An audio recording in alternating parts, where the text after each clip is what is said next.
안녕하세요. 돈 무서운 줄 아는 30대 여자입니다. 돈이란 힘이고 자유이며 모든 악의 근원이기도 한 동시에 한편으로는 최대의 행복이기도 하다. 미국의 작가가 한 말인데 돈 하나에 천국과 지옥을 오고 가는 사람의 삶을 잘 표현한 말이죠. 나이가 들고 돈을 벌면 벌수록 사람이 돈의 주인인지 아니면 돈이 사람의 삶의 주인인지 정말 헷갈리는 순간이 자주 찾아오는 것 같습니다. 이런 이야기를 하는 저 또한 그렇다고 돈을 멀리하는 사람은 아닙니다. 돈이 넘치는 집안이 아니라 저축 자체가 사치인 집안에서 태어나 누구보다 성실히 일하고 자식들을 키우지만 돈을 마음대로 하지 못하는 부모님을 보고 자란 저는 늘 언젠가 기회만 있다면, 능력만 있다면 돈을 쌓아두고 살고 싶다는 꿈을 꿨어요. 뭐 안 그런 사람이 어디 있겠어요? 그렇다고 돈을 많이 벌기 위해 대단한 사업을 시작하거나 부업을 한 건 아니었어요. 평범한 회사 월급쟁이가 할 수 있는 게 뭐가 있겠어요? 그냥 수중에 있는 월급을 쪼개고 쪼개서 주식 투자하는 인터넷 모임에 자주 나가서 정보 얻고 언제까지 기다려야 하는지 모르는 주식 투자를 하는 게 제 유일한 취미였네요. 근데 매일 시간 날 때마다 주식시장 조회나 하니까 정신에도 그렇고 건강에도 안 좋더라고요. 입사 5년 차에 제게 남은 건 피 같은 적금과 조금씩 쌓아모은 한 줌의 주식 투자, 그리고 1년에 1kg씩 찐 살이었어요. 그나마 오래 주식을 하기 위해서 필요한 건 인내심인데 이 인내심이 어디서 나오겠어요? 다 체력이죠. 그래서 지역에서 운동 모임을 찾아서 들어가기로 했습니다. 그러다가 찾은 게 바로 볼링 동호회였어요. 그리고 그곳에서 돈벌레, 아니, 제 남편을 만나게 됐죠. 남편은 동호회 총무였는데 첫인상은 굉장히 카리스마 있고 리더십 있는 사람이었어요. 신입 회원들에게는 기존 회원이 1대1로 붙어서 볼링을 가르쳐 줬는데 저를 가르쳐 준 사람이 바로 남편이었죠. 볼링 초짜라서 기본적인 자세나 용어도 모르는 제게 친절하게 가르쳐 줬어요. 그때까지는 남편에게 뭐 이성적인 설렘이 아니라 뭔가 든든한 큰오빠 느낌을 더 많이 받았습니다. 그래서 처음 남편이 제게 이성적인 호감으로 다가왔을 때 밀어낼 수밖에 없었어요. 남자로는 안 보였거든요. 근데 사람 마음이 참 가벼운 게 매일 먼저 연락하고 동호회에 나가면 내 볼링 신발이랑 공 챙겨주는 사람이 없으니 뭔가 허전하더라고요. 이래서 습관이 무섭구나 싶었는데 어쩌면 이게 남편의 계획이었을지도 몰랐네요. 그 후로는 제가 먼저 연락을 하고 다가가게 됐고 그렇게 저희는 연인이 되었습니다. 남편은 그 당시 같은 볼링 동호회에 소속되어 있던 본인의 지인과 개인 사업을 시작하는 단계였어요. 남편은 성공에 대한 야망이 큰 사람이었는데 남편과 진지한 관계가 될수록 이런 목표의식과 비전이 굉장히 큰 매력으로 다가오더라고요. 돈을 써야 할 곳, 아껴야 할 곳에 대한 본인의 생각이 확고한 사람이라서 이 사람과 같이 산다면 돈은 슬슬 모이겠구나 하는 웃긴 생각도 들었답니다. 그때까지만 해도 우린 닮은 점이 많고 가치관도 잘 맞으니까 정말 결혼을 한다면 잘 살 수 있을 거라고 생각을 했어요. 그래서 연인이 되고 3년 뒤 남편의 사업이 약간 안정기에 들어섰을 때 결혼을 하게 됐고요. 하지만 그때 먼저 알아야 했습니다. 저희는 닮은 구석이라곤 하나 없다는 사실을요. 남편과 결혼 준비를 하면서 또 하나 자세하게 알게 된 점이 있다면 바로 남편의 성공에 대한 갈망이 본인 아버지의 투자 실패를 보고 커졌다는 거였어요. 결혼 약속을 하고 얼마 지나지 않아 남편이 그 당시 살고 있던 오피스텔에서 같이 맥주 한잔 하다가 그러더라고요. 시아버지는 퇴직 후 친구분들과 함께 투자 강의를 듣고 다니며 퇴직금을 불리려고 하셨는데 그게 그만 잘못돼서 퇴직금도 몽땅 날리고 빚까지 져서 하나 있던 집마저 팔아야 했다고요.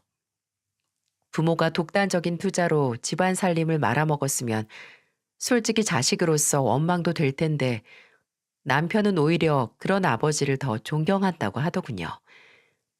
다 가족을 위한 선택이었는데 어떻게 자식으로서 손가락질을 하고 돌을 던질 수 있겠냐고요. 그때는 이런 우직하고 아버지를 사랑하는 깊은 마음이 다 좋게만 느껴졌네요. 가족에 대한 남편의 각별한 마음도 잘 알겠고요. 근데 이제 와서 생각해보면 제가 그 당시 남편에게 느꼈던 호감의 지점이 나중에 모든 비극의 원인이 됐다는 걸 생각하니까 헛웃음만 나네요. 결혼을 앞두고 시아버지의 주식 투자 실패로 온 가족이 이사를 할 수밖에 없었다는 시댁에 인사를 드리러 갔었습니다. 낡은 외관의 작은 빌라였는데 실제로 들어갔을 때 크기는 20평대 초반처럼 보였어요. 곰팡이가 여기저기 쓴 천장과 누렇게 뜬 벽지, 당장이라도 바퀴벌레가 나올 것 같은 분위기, 3명 이상이 움직이면 숨이 훅 막힐 정도로 작은 집에 시부모님과 취업을 준비하고 있다던 시누이가 함께 살고 있다는 점, 모두 다른 의미로 제 마음을 복잡하게 했지만 이런 것보다 제가 놀랐던 건 바로 시부모님의 상반된 성격 때문이었어요. 시어머니는 정말 누가 봐도 참 예의가 바른 분이고 다정다감한 분이라는 걸 알 수 있었어요. 제가 남편을 따라 시댁 현관을 들어서자마자 이렇게 말씀하셨거든요. 오느라 고생했어요. 집이 너무 좁죠. 그래도 은주양 온다고 해서 어제 저녁부터 좀 치우긴 했는데 그래도 은주양이 편하게 있다 갔으면 좋겠어요. 정말 친절하시죠? 그리고 제가 그때 사간 천혜향이랑 커피랑 차 세트를 받으시고 뭐 이런 걸 다 사오냐고 너무 맛있게 잘 먹겠다고 말씀해 주셨죠. 이렇게 다정한 어머니 아래서 자라서 남편의 성격이 그렇게 구김살이 없나 했는데 시아버지를 마주하자마자 대체 왜 시어머니는 시아버지 같은 분과 결혼을 하셨을까 하는 생각만 나더라고요.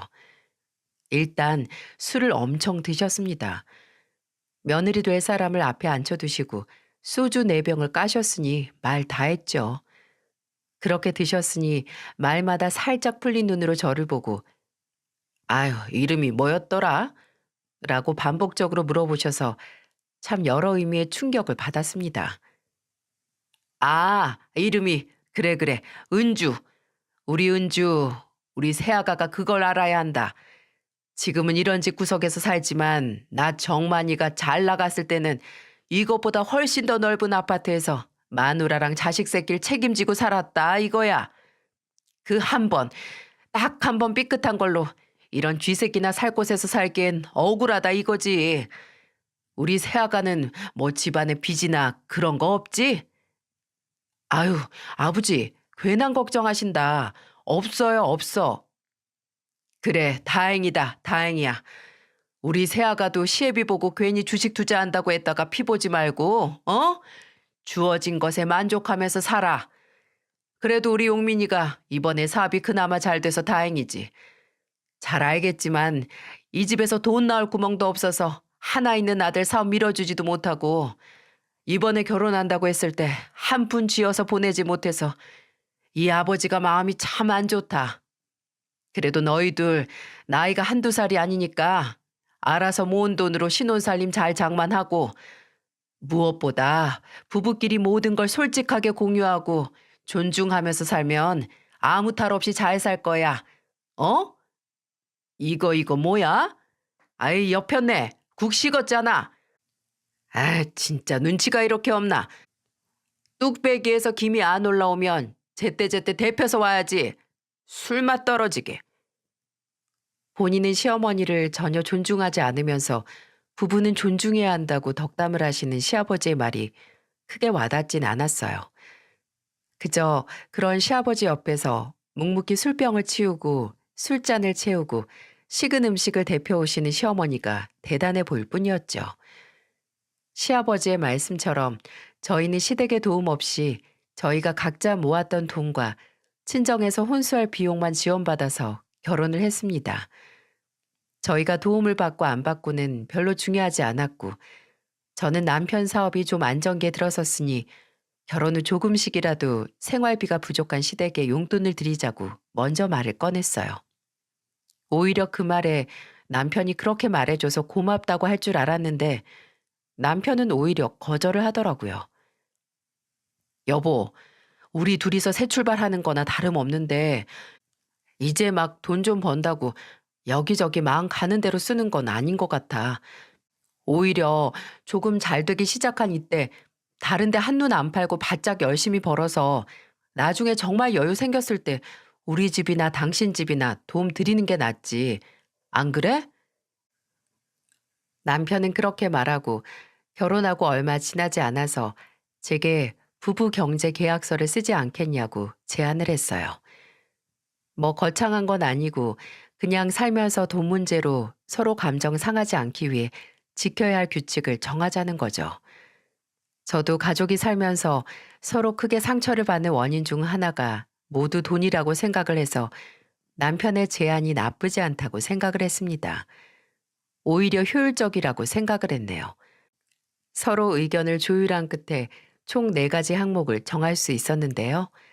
첫 번째는 모든 재산을 공동으로 관리한다. 두 번째, 둘 중 한 사람이 가정 파탄의 원인을 저질러 헤어질 경우에는 공동 재산의 10%만 지급을 받고 깨끗하게 갈라선다. 세 번째, 양가 가족들에게 들어가는 돈은 공평하게 모두 똑같이 쓰고 위급하게 금전적인 도움이 필요할 경우 서로 상의하에 결정한다. 네 번째, 한 달 생활비는 70만 원 이상을 넘지 않는다. 서로 철저하게 동의를 하는 항목을 다졌고 아예 서명에 지장에 남편과 저는 우스갯소리로 뭐 돈 때문에 결혼하는 쇼윈도 부부 같다고 웃었습니다. 지장을 찍긴 했지만 그저 남편과 제가 서로에게 하는 약속을 강조하기 위함이기 때문에 뭐 법적인 공증은 받지 않고 보관만 하기로 했어요. 그때는 이런 계약서가 뭔가 정없고 형식적이란 느낌보다는 남편과 저의 가치관이 같다는 걸 확인하는 계기가 됐다고 생각했어요. 이렇게 대화로도 잘 풀어나가고 가치관도 맞으니 앞으로의 결혼 생활이 순탄할 거라고 믿었죠. 작은 전셋집에서 신혼을 시작한 게 나쁘지 않았어요. 그때까지만 하더라도 남편하고만 있다면 모든 일이 잘 풀릴 것 같았거든요. 순진한 사랑의 힘이죠. 근데 마냥 착각은 아니었는지 결혼하고 얼마 안 있어서 좋은 일이 생기긴 했어요. 하나는 제가 주식으로 돈을 좀 벌어서 남편 사업 자금을 좀 지원해 줄 수 있었다는 것과 또 다른 하나는 결혼하고 반년 만에 제가 임신을 하게 된 거였어요. 남편은 절 복덩이라고 불렀어요. 안 그래도 어디서 투자를 받아야 했는데 제가 투자로 낸 수익이 큰 도움이 됐고 곧 새 가족이 생긴다는 말에 남편은 앞으로 힘을 내서 살아갈 원동력을 얻은 것 같았어요. 저도 그런 남편을 보면서 힘을 냈고요. 저는 아들을 낳은 후 육아휴직을 받아서 한동안 가정에 충실했어요. 원체 일하는 걸 좋아하긴 하지만 그때가 남편의 사업에 있어서 중요한 시기이기도 했고 막 부모의 손길이 필요한 때에 아들과 떨어지고 싶지 않았거든요.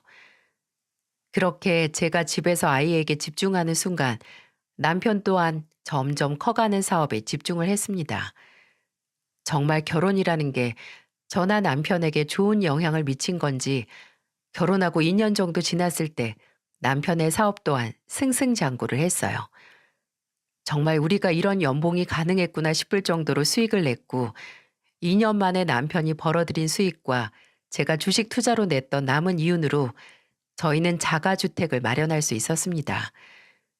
20평대 아파트에서 30평대 신축 아파트를 분양받을 수 있었고 이때의 운이 쭉 이어져서 몇 년 동안 집값도 많이 올랐더라고요.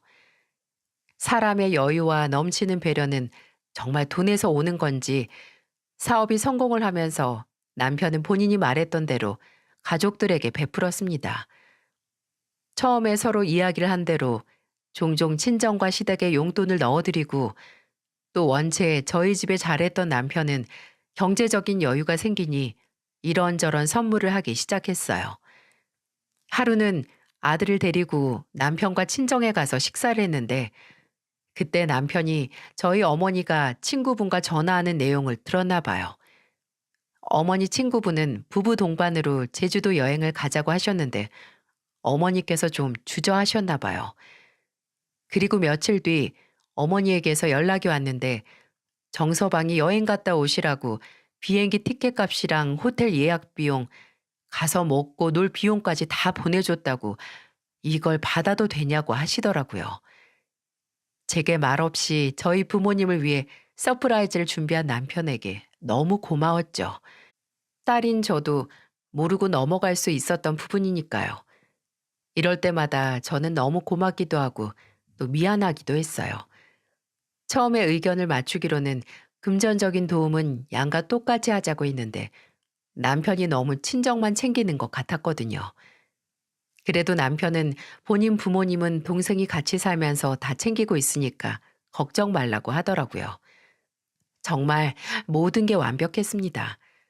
살면서 크게 안 맞아서 갈등이 일어난 적도 없었고, 뭐 해봐야 제가 막 회사에 복직했을 때 남편이 어차피 본인이 버는데 일 그만두고 그냥 가정주부로 남아주길 바랐던 것 정도? 그것도 제가 지금까지 버텨온 커리어와 피나는 노력으로 올린 연봉이 아까워서라도 끝까지 다니고 싶다고 하니까 이해해 주더라고요. 정말 이대로만 간다면 문제가 없을 거라고 생각을 했는데 돈은 확실히 사람을 바꿨습니다. 결혼하고 한 4년 정도 지났을까요? 사업이 커갈수록 당연히 남편은 바빠졌죠. 그래도 중요한 때는 어떻게 해서든 가족을 챙기려고 했습니다. 저희 부모님 생신이나 아들 어린이집 학예회나 연극날 같은 건 무슨 수를 써서라도 챙기려고 했어요. 추억은 절대 돈으로 사지 못한다는 말을 하면서 가족에게는 돈으로 해결이 안 되고 꼭 마음으로 행동으로 보여줘야 한다는 걸 아는 사람이었거든요. 근데 그 사람도 지쳤겠죠. 매일 일하면서 가정까지 완벽하게 돌보는 게 어디 쉽나요? 약속을 어겨도 집에 늦게 들어오고 연락 없이 외박을 해도 최대한 이해를 하려고 노력했습니다. 근데 뭐든 돈으로 해결하려는 모습은 참을 수가 없더라고요. 추억은 돈으로 못 산다는 사람이 모든 걸 돈으로 해결하려고 하기 시작한 거죠.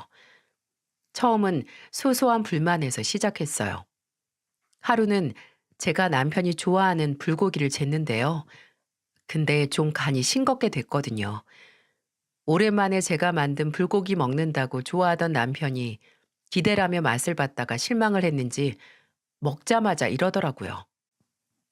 이게 뭐야? 밥 반찬 이렇게 싱거워도 돼?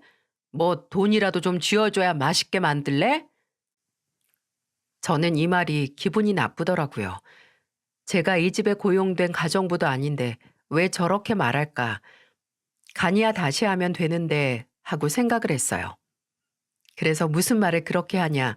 내가 돈 받고 이 집에서 일하냐고 하니까 농담이랍니다. 제가 예민하대요. 근데 거기서 뭐 불고기를 던지면서 싸울 일도 아니고 저도 그날 후로 남편 보면 돈 줄게. 살 좀 뺄래? 돈 줄 테니까 좀 잘생겨져 볼래? 라고 농담처럼 던졌어요. 그랬더니 그런 농담을 남편이 안 하더라고요. 또 정말 오랜만에 가족들끼리 외식을 가거나 놀러 가도 계속 휴대폰만 보고 몇 분에 한 번씩 전화하러 가는 걸 봐도 이럴 거면 뭐하러 나왔나 싶었어요. 그리고 남편이 정말 돈에 영혼을 판 사람 같다고 느낀 사건은 따로 있었는데요. 함께 가려던 식당에 줄이 좀 서 있잖아요. 그럼 갑자기 직원을 불러서 몇만 원 쥐어주더니 알아서 우리 가족 먼저 들어가게 좀 해줘요. 라고 하는 겁니다. 어린아들이 보는 앞에서 돈을 내고 당당하게 새치기를 하려는 그 모습이 왜 그렇게 위화감이 드는지 그날 저는 집으로 돌아와 남편에게 말했어요.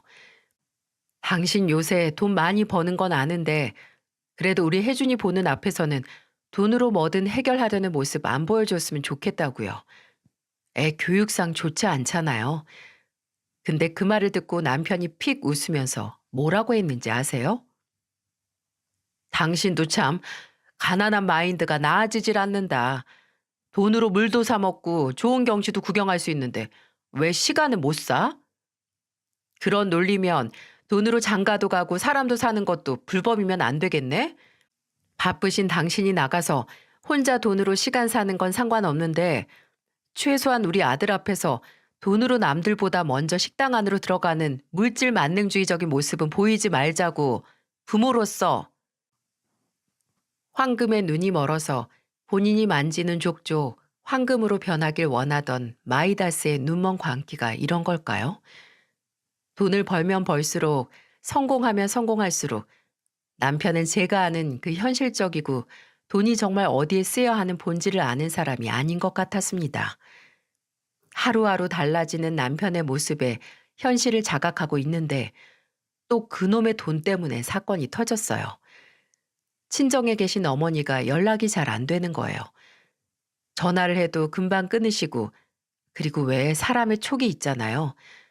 어머니의 목소리에서 태산 같은 걱정거리가 있다는 느낌이 드는 겁니다. 근데 어머니는 제가 무슨 일 있냐 물어봐도 없다고만 하시고, 그러다가 술 취한 오빠에게 연락이 왔을 때 알게 됐어요. 오빠는 꼬이는 혀로 뭐라 이해할 수 없는 소리를 하더니 그러더라고요. 미안하다, 은주야. 못난 오랩이라서 미안해. 아버지, 어머니, 죄송해요. 내가 돈만 잘 벌었어도 집 안 뺏겼을 텐데.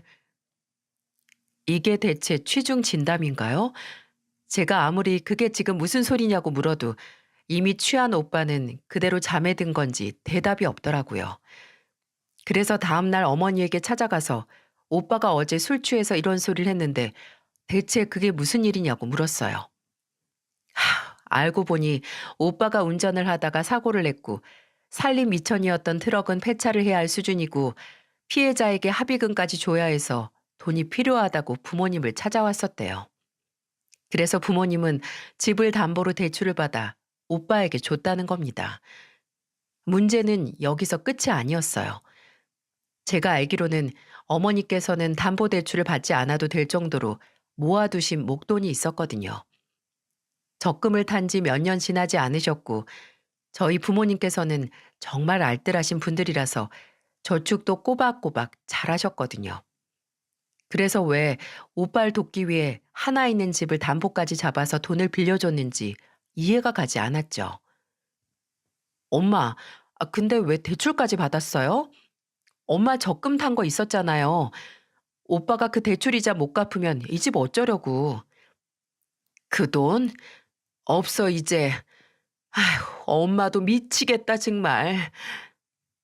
제가 모르던 실상은 이랬습니다. 저희 오빠 문제가 터지기 몇 달 전, 어머니는 이모에게 간곡한 부탁을 받고 가지고 있던 적금을 빌려주셨다고 해요. 어머니께서는 6살 차이가 나는 동생이 있었는데, 나이 차이가 좀 나서 어린 동생에 대한 애착도 강하셨어요. 근데 카드값을 세 군데서나 못 내고 있어서 신용불량자가 될 판이라고 대부에서까지 돈을 빌려서 그 이자도 눈 불어나듯 불어나고 있다고 살려달라고 했던 이모는 어머니에게 돈을 받자마자 잠적하신 거죠. 그냥 돈을 갚을 생각도 없이 빌린 겁니다. 이모는 본인의 언니가 본인을 얼마나 아끼는지 알고 있었을 테니까요. 돈을 당장 못 갚으니 배째라는 식으로 나온 이모를 어떻게도 못하고 어머니도 속만 끓여오다가 이제 오빠 문제까지 터져서 대출을 받게 되신 겁니다. 아직도 그때 쉴 새 없이 터지는 사건에 숨통이 막히는 것 같은 느낌이 생생하게 기억이 나요.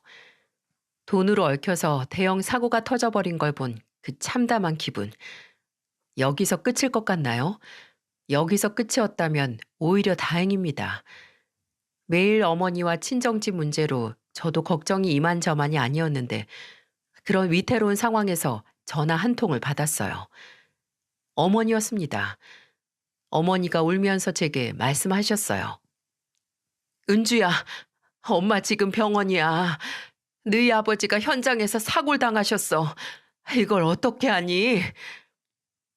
오빠가 갚지 못하는 대출이자 때문에 아버지는 현장 일을 늘리셨고 그렇게 초과 업무를 하시다가 현장에서 사고가 나서 크게 다치셨다는 겁니다. 아버지는 허리를 다치셨고 마비까진 가지 않았지만 다시 현장에 나가서 일을 못 하실 정도였어요. 앞으로 몇 주가 될지 몇 달이 될지 모르게 집에서 간호를 받으시며 생활을 하셔야 했습니다. 어떻게든 이 상황을 벗어나 보기 위해 발버둥 치다가 오히려 늪에 더 빠르게 빠지는 것 같은 친정 부모님을 보고 더 이상 가만히 있을 수 없었어요. 제가 못 버는 것도 아니고 경제적인 여유가 있는데 부모님에게 도움을 못 드리는 건 말도 안 되잖아요. 하지만 제가 쓸 수 있는 돈이 저 혼자만의 돈이 아니기 때문에 저는 남편에게 상의를 할 수밖에 없었죠. 남편이 좀 변한 이후로 좀 서먹하긴 했는데 제가 아버지 사고를 알리자 남편은 진심으로 걱정을 하는 것 같았습니다. 그래서 저도 본론을 꺼낼 수 있었고요. 아버지가 당분간 일을 못 하실 것 같아. 근데 매달 나가는 대출 이자가 문제고 또 생활비랑 병원비가 큰일이니까 몇 달만이라도 내가 도움을 드리고 싶은데 혹시 당신은 괜찮아? 그럼 뭐 다른 방법이 없는데 어떡해. 부모님인데 가만히 있을 수도 없고 이번 주 내로 시간 내서 장인어른 병원에 가봐야겠다. 장모님도 위로해드리고. 여러분은 남편의 대답이 어떻게 해석이 되시나요? 예상보다 남편은 제 말에 긍정적인 반응을 보이더라고요. 저는 이 말을 당분간 친정의 경제적인 도움을 줘도 된다는 승낙의 의미로 받아들였어요. 근데 놀랍게도 전혀 동의나 승낙의 의미가 아니었네요.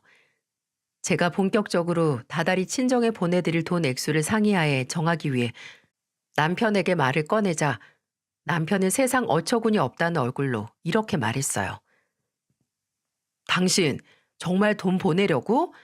아니, 그거 보내는 게 언제까지 될 줄 알고 보내. 왜 갑자기 말을 바꿔? 저번에는 당연히 도와야 한다는 식으로 말했잖아. 그건 말이 그렇다는 거고, 장인어른이 언제 다시 일어나셔서 일을 할 수 있으신데, 지금 생활비 보내드리면 앞으로 돌아가시기 전까지 보내드려야 하는 거야.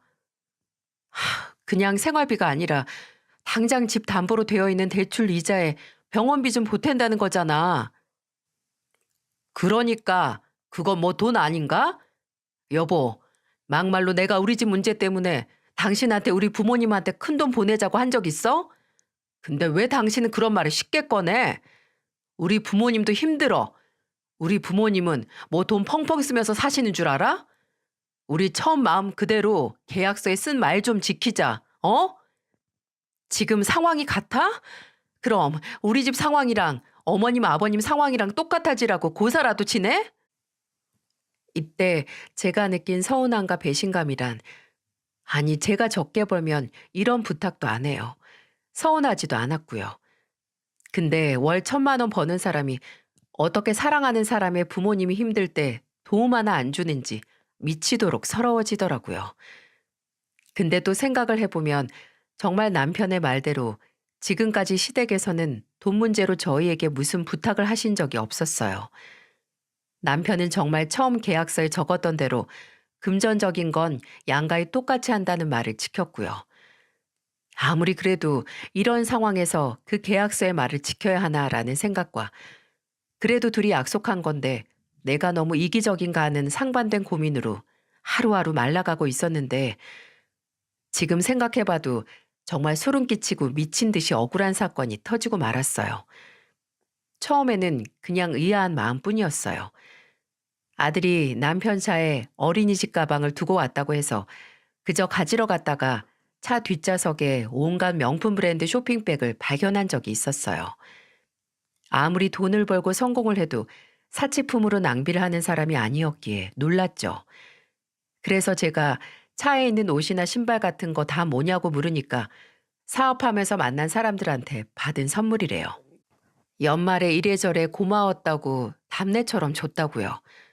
그렇다고 명품 옷이나 벨트를?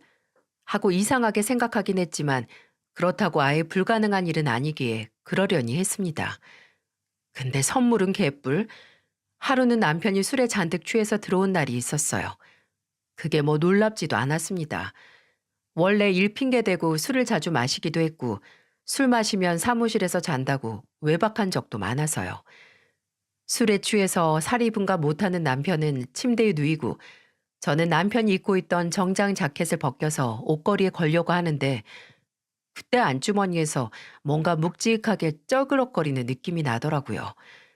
뭐지? 싶어서 봤더니 시계에 관심이 없던 저도 아는 정말 고가의 시계더라고요.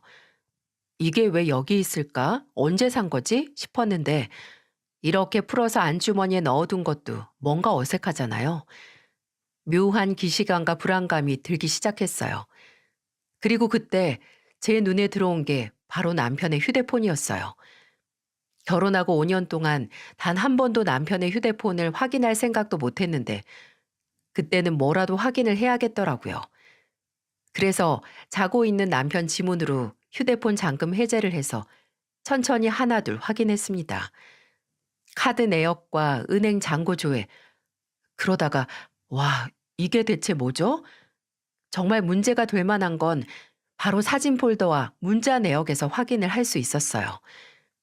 다 확인을 못할 정도로 오래 남편의 시댁 식구들에게 어떤 종이를 찍어서 보내고 있었어요. 그리고 그 사진에 나온 건 통장 명세서였어요. 저는 전혀 모르는 계좌번호에 은행 로고가 적힌 이 인간이 비자금 통장을 만들었더라고요. 마지막 날짜로 찍혀 있는 명세서에 있는 잔고 금액은 제가 저희 부모님께 보내드리자고 하려던 병원비가 웃을 정도로 큰 금액이었어요. 그리고 본인은 한 번도 제게 말없이 챙긴 적 없다던 시댁 식구들에게 그 통장에서 몇 년 동안 저 모르게 금전적인 도움을 주고 있었다는 겁니다. 시어머니와의 문자에는 다달이 100만 원이 되는 송금 명세서를 찍어서 인증하는 내역이 있었고요. 시아버지와는 중고차를 사들이기 위해 비자금 통장에서 돈을 송금했다는 명세서를 찍어서 보낸 기록도 있었어요. 시누이에게는 이직 선물로 명품 가방이라도 사서 들고 다니라는 송금 명세서 사진도 있었습니다. 이 외에도 정말 수십 건이 되는 명세서를 찍어 시댁 식구들에게 보냈더라고요. 한동안 움직일 수가 없었어요. 어두운 거실에서 안방에서 들려오는 내 편인 줄 알았던 남의 편이 코 고는 소리를 들으며 몇 년 동안 날 속여온 기록이 고스란히 남아있는 남편의 휴대폰을 들고 가만히 있었습니다. 몇 천만 원짜리 시계를 비롯한 사치품들도 아마 이 통장에서 뺐었던 거겠죠. 가만히 생각을 해보니 어쩌면 이러려고 저와 계약서를 쓴 건 아닌가 싶었어요. 기억하시나요? 세 번째 조항이었던 양가 가족들에게 들어가는 돈은 공평하게 모두 똑같이 쓰고 위급하게 금전적인 도움이 필요할 경우 서로 상의하에 결정한다. 이런 말로 지가 종종 친정에 서비스를 하는 건 세상 생색을 내고 제게 고맙다는 말은 다 듣고 본인은 아닌 척 뒤로는 시댁의 돈이란 돈은 다 빼돌리려는 계획이 아닐까 싶었어요. 버는 돈이 달에 고정적으로 1,000만 원이라고 했으면서 남은 돈은 몽땅 지 비자금 통장에 넣고 본인 식구들만 잘 먹고 잘 살았구나. 내가 옆에 있는데도 이렇게 기만을 했구나 하는 생각에 정말 차가운 눈물이 나왔습니다. 불현듯 직접 눈으로 확인을 하고 싶다는 생각에 집안을 이잡듯이 뒤졌어요. 사진 속 명세서가 나올까 하는 생각에 정말 그 새벽에 구석구석 다 뒤졌어요. 그러다가 제가 발견한 건 남편 비자금 통장의 명세서가 아니었어요. 하지만 그렇다고 화가 안 나는 건 아니었습니다. 그건 바로 남편이 여자들 나오는 술집에 갔다는 걸 인증하는 유흥업소 영수증이었기 때문이었죠. 심지어 제가 발견한 것만 석 장이었어요. 보니까 몇십만 원을 현금으로 결제했는데 이것도 비자금 통장에서 빼서 썼겠죠. 조금이라도 동이 트는 그 새벽의 증거를 더 찾겠다고 집안을 서성이다 보니 가슴이 아플 정도로 비참해졌습니다. 저는 남편 휴대폰 안에 있는 증거와 찾은 영수증을 잘 챙겨뒀어요. 그리고 코골면서 자는 저 인간이 술에 깨며 말하기 위해 기다렸습니다. 무슨 변명이나 사과를 듣기 위해서요. 근데 제가 말을 꺼냈을 때 그 인간이 한 말이 뭔지 아세요? 이렇게 알게 된 건 나도 유감스러운데, 아니, 내가 내 돈 지키는 게 그렇게 죄야? 그게 다 당신 돈이라고? 당신이 그렇게 맹목적으로 믿는 계약서 다시 보고 와봐. 거기 첫 번째 줄에 뭐라고 쓰여 있나? 재산은 공동으로 관리한다고 했잖아. 나한테는 우리 부모님 챙기기 전에 계약서에 적힌 약속부터 지키란 인간이 이렇게 몇 년 동안 날 속여? 당신 나랑 했던 약속 계약 다 어기고 나 기만한 거야. 야, 막말로 그 계약서가 무슨 효력이 있는데 그거 그냥 종이야, 종이. 결혼하고 나서 그냥 장난삼아 적은 거잖아. 그걸 뭐 공증을 받았니? 뭘 받았니? 너 억울해할 거 없어. 나는 그냥 내가 번 돈 정당하게 내 가족한테 쓴 거야. 그 가족에 난 없나 봐? 그래, 몇 년 동안 속여온 인간이 무슨 가족이야? 말 나온 김에 차라리 잘 됐다. 네가 번 돈 평생 너 혼자 쓰게 해줄게. 이혼하자. 당신 가족이랑 그 돈에 파묻혀 죽든 뭘 하든 마음대로 해봐. 제가 이혼 이야기를 꺼내자 남편은 아예 믿는 눈치가 아니었어요. 웃으면서 그래, 그러고 싶겠지 라고 저를 비웃더군요. 저는 그런 남편에게 재산을 갈라서 이제 각자 수익 관리를 하자고 했고 남편은 오히려 지는 좋다고 마음대로 하라고 했어요. 일단 제 몫을 나눈 다음에 저는 이혼보다 더 급한 불을 꺼야 했네요. 그때 친정집 대출 이자가 밀려서 이사를 가야 하는 상황이었거든요. 어머니는 더 이상 대출 문제로 속 끓이기 싫다고 집을 처분한 다음에 대출을 갚고 남은 돈으로 월세를 구하려고 하셨어요. 그래서 보증금 5천에 월 70만 원에 그나마 적당한 집을 찾았는데 보증금이 좀 모자랐어요. 그래서 돈을 따로 관리하게 되면서 저는 우선 모자란 보증금 2천만 원을 어머니께 보냈습니다. 집 계약을 하고 은행 문제, 이사 준비에 아버지 병원 문제 등으로 정말 정신이 없었어요. 그래서 본의 아니게 몇 주 동안 이혼이 유보가 됐습니다. 하지만 그 인간과 헤어질 거라는 생각은 달라지지 않았어요. 집에서 마주칠 때마다 제가 무시하니 그 인간은 이혼은 언제 하냐? 이혼한다며. 거봐, 네가 무슨 배짱으로 이혼이냐? 라고 제게 시비를 걸었지만 저는 그저 곧 헤어질 거고 네 귀중한 돈 나한테 절반 내어줄 준비나 해 라고 했어요. 얼른 이 끔찍한 인간과의 생활을 끝내고 싶다고 생각을 했는데 이건 또 무슨 일인가요? 부모님 댁 이사가 끝나고 며칠 후에 어머니께서 전화를 하셨습니다. 아버지 문제인가 싶어서 얼른 받았는데 어머니는 무슨 일인지 잔뜩 성이 난 목소리로 제게 소리치듯 말씀하셨어요. 정서방 그거 대체 뭐 하는 놈이야? 네? 엄마 왜 그러세요? 그 사람이 왜요? 그 놈이 나 찾아와서 그러더라. 딸이 바람나서 빼돌린 2천만 원 차용증 써서 갚으라고. 집까지 찾아와서 지랄하다 갔어. 이제 좀 사건 사고가 끊어져야 하지 않나요? 언제까지 전화 한 통에 심장이 철렁거려야 하는지 막막했어요. 친정도 친정 나름의 문제가 있어서 제 이혼 문제는 아직 부모님께 말씀을 못 드렸거든요. 근데 그런 어머니에게 그날 이른 오후에 남편이 연락을 했다고 합니다. 이사하셨다고 들었는데 아직 못 찾아뵈서 죄송하다. 지금 잠깐 들릴 테니까 주소 보내달라고요. 저랑 싸운 후라서 부모님이 이사한 집 주소를 모르는 남편은 제게 들은 집 주소를 까먹었다고 어머니에게 거짓말을 한 뒤 친정으로 찾아간 거죠. 아무것도 모르는 어머니는 사위 온다는 말에 그래도 뭐 하나 먹이려고 요깃거리 만드셨는데 도착을 한 남편은 아까까지 다정하게 전화를 하던 모습은 어디 가고 어머니를 마주하자마자 삿대질을 하며 말을 했다고 합니다. 장모님, 그 사람한테서 2천 받아서 이 집 장만하신 거죠? 아, 그렇지. 설마 정서방은 모르고 있었나? 당연히 그 사람은 저한테 말 안 했죠. 이 돈을 어떻게 만들었는데. 장모님 딸이 저랑 혜준이 버리고 회사에선지 어디선지 바람나서 저한테 이혼하자고 했어요. 앞으로 따로 살자고 재산도 가르자고 해서 가져간 돈에서 이 집 할 돈 장모님께 드린 거라고요. 당신 딸이 내 돈 가져갔다고. 뭐라고? 정서방, 그게 지금 무슨 소리야? 이 돈 은주가 우리 돕는다고 본인이 모은 목돈이라고 준 건데. 그리고 바람은 무슨 바람이야? 은주가 왜 바람을 펴? 그럼 뭐 아무 믿을 곳 없는데 애 딸린 여자가 덜컥 이혼하자고 하겠어요? 다 믿는 구석이 어디 하나 있으니까 나랑 이혼하겠다고 위자료 운운하면서 큰소리치지. 자네 지금 그게 말이 된다고 생각해? 은주가 이혼 얘기를 먼저 꺼냈다고 바람을 의심해? 그게 아니라 자네 행동을 돌아봤었어야지. 지금 나한테 와서 하는 행동만 봐도 자네 지금 정상 아니야. 다 됐고 당신 딸이 나한테 가져간 돈 2천만 원 그거나 갚아요.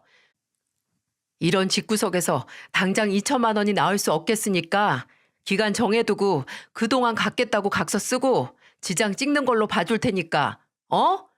나는 당신 딸만큼 멍청하지 않으니 변호사 공증 확실히 받을 거니까 행여 안 갖고 튈 생각하지 말고요. 딴 생각하면 바로 압류 걸 테니까. 돈 벌고 나서 일이 속이 개미 목구멍만큼 좁아지는 인간도 없을 것 같네. 일 없으니까 각선이 뭐니 헛소리 하지 말고 나가. 자네는 지금 돈 받으러 다닐 때가 아니라 병원 가서 정신검사부터 싹 다시 해야 돼. 당장 나가. 안 나가? 어머니는 그 인간을 집에서 쫓아내시긴 했지만 영문 모르고 당하게 된 일에 충격이 가시지 않아 제게 바로 전화를 하신 겁니다. 아니, 이게 말이 되나요? 제가 집 비자금 통장에 있는 돈을 빼서 저희 어머니에게 드린 것도 아니고 제가 먼저 지 가족에게만 돈을 퍼주고 있어서 저도 제 돈으로 제 가족 돕는 건데 차용증이 웬 말이냐고요. 그리고 바람은 또 무슨 신박한 헛소리인가요? 저는 일단 어머니를 진정시키고 제가 해결한 뒤에 다시 연락을 드리겠다고 했어요. 그리고 퇴근하자마자 집에 가서 그 인간이랑 단판을 지으려고 했는데 이대로 끝을 내기엔 너무 억울해서 일단 시댁으로 향했습니다. 우리는 약속을 했거든요. 뭐든 양가에 똑같이 하기로요. 시누이는 아직 안 들어오고 시부모님만 계셨는데 연락도 없이 찾아온 절 의아하게 보는 두 분께 말했어요. 어머님, 아버님, 저 결혼하고 신혼 때 제가 주식 투자했던 돈 남편 사업 자금으로 줬던 거 아시죠? 근데 남편이 그렇게 제 도움받아서 승승장구한 그 사업으로 번 돈 지금까지 몇 년 동안 수입도 숨기고 어머님이랑 아버님한테 드리고 있던 거 알고 계세요? 여기서도 어처구니가 없던 게 두 분 표정을 보니 남편이 저 몰래 돈을 주고 있다는 걸 알고 계시더라고요. 시어머니는 저를 쳐다도 못 보시고 대답도 못 하셨고요. 시아버지는 너무나 당당하게 그게 뭐? 라고 하셨습니다. 그래요. 이제 와서 더 놀랄 것도 없죠. 근데 이번에 저희 친정 부모님이 너무 힘드셔서 그것 좀 도와드리고 싶다고 하니까 절대 안 된다고 거품 물더라고요. 지는 저한테 수입 속이고 빼돌린 돈으로 여자 끼고 술 퍼마시고 다닌 주제 5년이 넘도록 같이 산 저한테 이제 와서 저는 재산에 대한 권리가 없다고요? 이게 말이 된다고 생각하세요? 이야, 은주야. 남자가 사업하다 보면 다 따로 비상금 마련해 둘 수도 있고 사람들 만나다 보면 이런저런 데 가서 술 먹을 수도 있는 거지.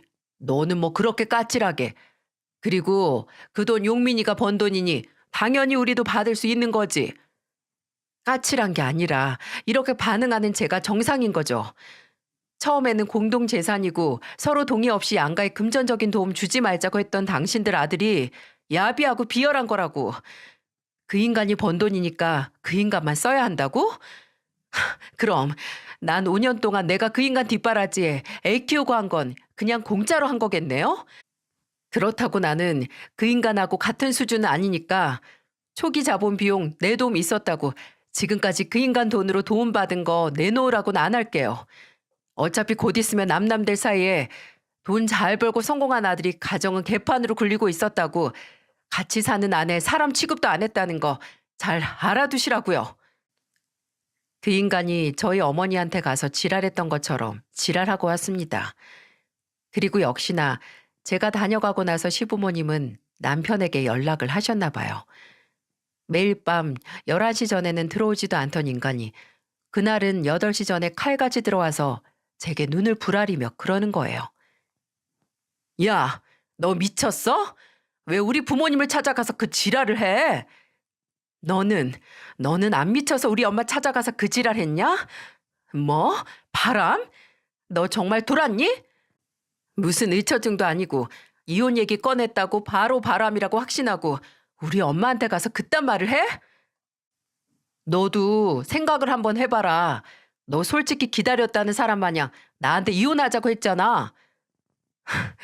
남편이라는 게 결혼 생활 내내 날 기만한 희대 쓰레기라서 이혼을 결심하게 되길 내가 기다렸다고? 그래서 그 기대에 부응해서 쓰레기짓 인증한 거니? 너 나 사람 취급도 안 하고 무시했어. 지금까지 결혼 생활 내내 나 속이면서 내 가치, 내 역할 존중받을 필요 없다고 취급했고 나 배신한 게 너라고. 야, 까놓고 말해서 너랑 나랑 둘이 같이 돈 벌었냐? 너 나랑 동업했어?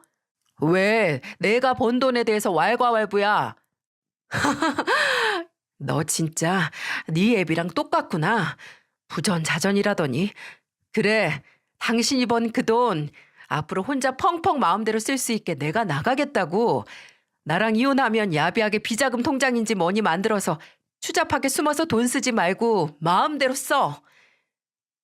어떻게 결혼 생활 내내 온전히 혼자서 돈을 벌었다고 생각을 할 수 있을까요? 지가 집을 비운 시간 동안 가정과 우리 아이들 책임진 사람이 나고 애초에 당신 사업 자금 중 내 돈도 포함되어 있는데 지 돈 지키겠다고 지금까지 함께 열심히 살아온 저라는 존재를 아예 지워내려고 하는 것 같았어요. 지금까지 함께 해온 시간이 허무하고 비참했어요. 어떻게 결혼을 해서 평생을 함께 할 거라 다짐한 사람에게 이러죠? 저는 그 인간 없이 살 남은 제 시간을 구하기 위해 바쁘다고 미뤄왔던 뿔을 당기기로 했습니다. 일단 짐을 챙겨서 아이와 함께 그 인간이 있는 집을 나왔고 이혼 전문 변호사를 만나 상담을 시작했어요. 많은 건 필요 없었습니다. 저는 그저 당당히 제 아이에 대한 단독 양육권과 결혼 생활 동안 제가 기여했던 것에 상응하는 돈을 받으면 됐습니다. 이미 제겐 그동안 남편이 몇 년 동안 비자금 통장으로 저를 기만해온 증거와 심지어 유흥업소에서 문란한 생활을 했다는 증거가 있었기에 위자료와 양육권 재산 분할 소송을 하는 건 그리 어려운 일이 아니었어요. 그 인간이 절대 그 정도 돈은 못 준다고 항소를 해서 소송 기간이 길어지긴 했지만 제가 원하던 만큼의 재산을 받고 이혼을 할 수 있었어요. 그 인간은 끝까지 제게 너 같은 게 언제 본인처럼 돈 많은 남자를 만날 수 있겠냐고 후회할 거란 헛소리를 했지만 저는 그냥 그 돈에 깔려서 잘 살라고 하고 말았습니다. 돈이 가진 마력은 대체 뭘까요? 저도 돈을 좋아하긴 했지만 평생을 함께할 동반자와 공유도 못하는 돈이 대체 무슨 가치가 있는 걸까요? 근데 손자병법에서 돈이란 누구에게도 무한한 것이 아니라고 했던가요? 제 말대로 그 인간은 돈에 깔려서 죽진 못했습니다. 근데 돈 때문에 숨통이 막히게 되긴 했어요. 이혼 후 1년 동안 그 인간은 매달 거르지 않고 제게 양육비를 보내줬어요. 그런데 근래 몇 달 동안 보내지 않는 거예요. 아니, 그렇게 성공해서 비자금 통장에 몇 천씩 끼고 혼자 쓰던 사람이 한 달에 70만 원이 없어서 못 보낸다고요? 말이 안 되죠. 그래서 며칠 고민을 하다가 먼저 연락을 했어요. 근데 그 번호가 아니더라고요. 그래서 원래 알던 그 인간 사무실에 전화를 했는데 사무실도 정리를 해서 비었다고 하더라고요. 사무실을 이사하면서 전화번호도 싹 다 바꾼 건가 싶어서 참다 시어머니의 번호로 전화를 했습니다. 근데 1년 만에 전화를 하게 된 시어머니는 양육비가 밀렸다고 그 인간하고 통화를 원하는 제 말에 아무 말 없이 지금 그 인간이 쓰고 있는 번호만 알려주시더라고요. 아무런 설명도 없이 말이죠. 그렇게 시어머니에게서 받은 번호로 전화를 했는데 몇 번 받지 않다가 한 3번째쯤 전화를 받더라고요. 용건은 그저 양육비뿐인 저는 받자마자 양육비 문제부터 꺼냈어요. 그런데 이 인간 처음 들어보는 정말 걸걸한 목소리로 울부짖듯이 그러더군요. 나 지금 너나 혜준이한테 보낸 70만 원도 없어. 사업 쫓고 사기당하고 털려서 그 푼돈 하나 없다고. 이게 대체 무슨 소리인가 싶으시죠? 제가 알아먹지 못할 소리 하지 말라고 하니까 그 인간은 전혀 궁금하지도 않은 말을 세상 우울한 목소리로 하기 시작했어요. 그 인간은 저와 이혼 후 얼마 뒤 동업자와 문제가 생겨서 사이가 틀어졌고 이제 각자 길을 가자며 갈라섰다고 합니다. 이혼하더니 이제 사업 파트너도 잃은 거죠. 아니, 아무리 그래도 그렇게 잘 되던 사업을 접었으면 돈이라도 많이 남았을 거 아니에요. 그냥 통장에 가지고만 있어도 됐을 텐데. 하지만 그 인간의 가족 중에는 돈이 그냥 가만히 있는 꼴을 못 보다 한 번 낭패를 봤던 사람이 한 명 있었죠. 바로 그 인간 아버지 말입니다. 투자로 그렇게 탈탈 털려놓고 정신을 못 차렸는지 시아버지는 본인이 들은 토지 매매에 대한 투자 정보를 그 인간에게 말했고 이미 저와 같이 살던 아파트로 재미를 좀 본 그 인간은 사업보다는 땅으로 돈을 불리기로 마음을 먹었다고 합니다. 근데 그 결정이 그 인간이 평생 내린 결정 중에 최악의 결정이었던 거죠. 저를 속이고 비자금 통장을 만들게 된 결정만큼 말입니다. 간단하게 말하자면 시아버지가 아들에게 물어준 투자 정보는 기획부동산 사기였어요. 돈으로 돈을 불리려고 하다가 전부 날리게 된 거죠. 그 인간은 지금 그 유령 부동산 관계자들 소송하고 고소하다가 돈만 더 날렸다고 너나 애한테 줄 돈 없으니 본인 좀 내버려 두라고 울더라고요. 제가 이걸 불쌍하게 여겨야 하나요? 저는 그래, 유감이다. 근데 나도 애 키우면서 들어가는 돈 필요하니까 받을 돈은 받아야지. 돈이 얼마나 무서운지 당신이 제일 잘 알잖아. 나는 뭐 국가의 지원을 받던 할 테니까 당신은 선 지급 후 추징으로 나중에 돈 생기면 그때 나라에 갚던가 고소당해서 압류를 당하거나 해. 라고 말하고 끊어버렸어요. 돈 문제로 세상 모든 사람에게 동정심이 생길 수 있어도 절대 이 인간에게만은 생길 수가 없겠죠. 저는 돈을 원하고 좋아함과 동시에 또 돈의 무서움을 알고 있어요. 그리고 제가 번 돈으로 제가 사랑하는 사람, 내게 소중한 사람을 행복하고 편안하게 하는 기쁨을 알고 있습니다.